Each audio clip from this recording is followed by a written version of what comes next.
ખાતે ઉપલેટા શહેરના પીઆઈસી ધાદર સાહેબની અધ્યક્ષતામાં આવનારા મોહરમના તહેવારને અનુલક્ષીને શાંતિ સમિતિની મીટિંગનું આયોજન કરવામાં આવ્યું હતું, જેમાં ઉપલેટા શહેરના હિન્દુ મુસ્લિમ આગેવાનો હાજર રહ્યા હતા અને આવનારા મોહરમના તહેવારને અનુલક્ષીને ચર્ચાઓ કરવામાં આવી, જેમ કે તાજિયાના જુલુસનું રૂટ તેમજ ખાસ કરીને દરબારગઢના વિસ્તારમાંથી સાંજે 6:45 વાગ્યા સુધી સંપૂર્ણ ખાલી કરી આપવું તેમજ કાયદો વ્યવસ્થા જળવાઈ રહે તેની ખાસ તકેદારી રાખવી વગેરે ચર્ચાઓ કરવામાં આવી।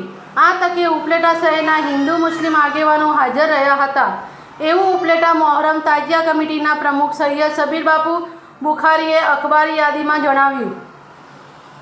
Bureau report Arshibhai Ahir, Upleta.